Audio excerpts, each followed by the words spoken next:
Bueno, en este video vamos a hablar sobre los dos tipos de motores que hay, que es motores de corriente alterna y motores de corriente continua.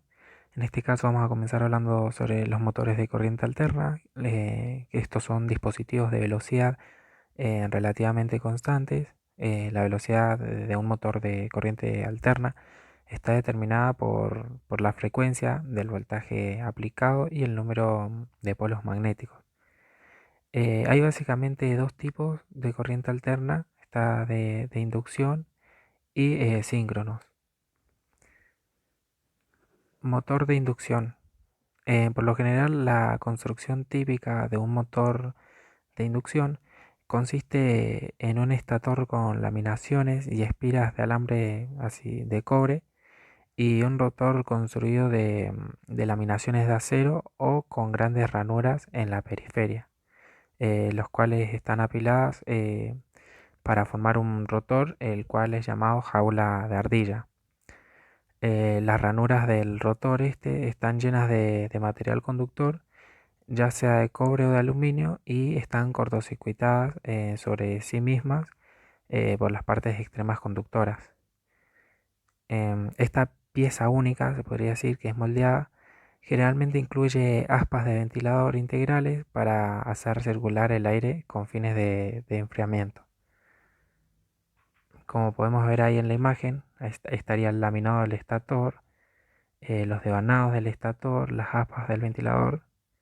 Abajo estaría el rotor, el jaula de ardilla, y abajo de todo la caja del motor, y como podemos ver en un costado estaría el eje. Bueno, ahora pasamos a motor síncrono, que bueno, el motor síncrono es básicamente igual al motor anterior, o sea, al motor de inducción, pero con construcción levemente diferente del rotor. Hay básicamente dos tipos de motores síncronos, que está el autoexcitado y directamente está el excitado. Un motor directamente excitado incluye un rotor con un cilindro de una aleación magnética permanente que forma el imán.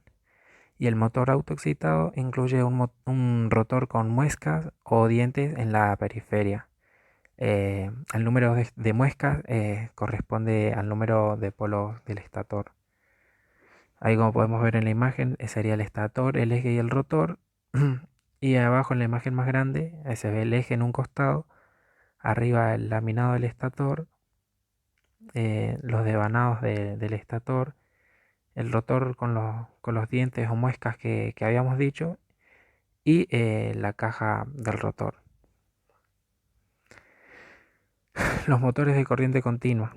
A diferencia de los motores de corriente alterna, las velocidades de los motores de corriente continua pueden ser variadas fácilmente.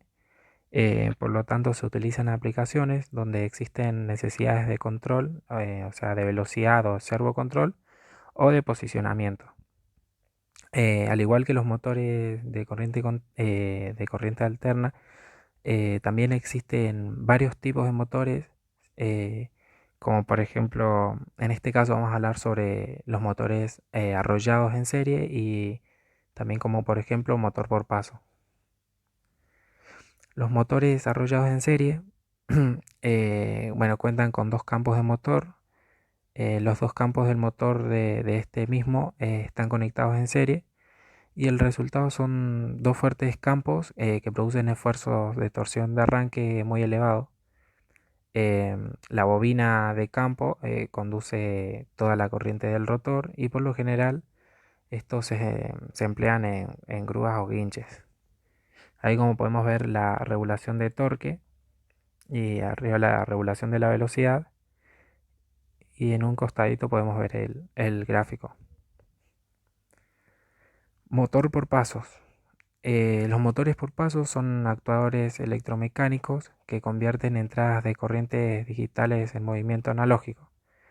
Estos son dispositivos, perdón, que se posicionan dentro de incrementos angulares fijos cuando son energizados de una manera programada.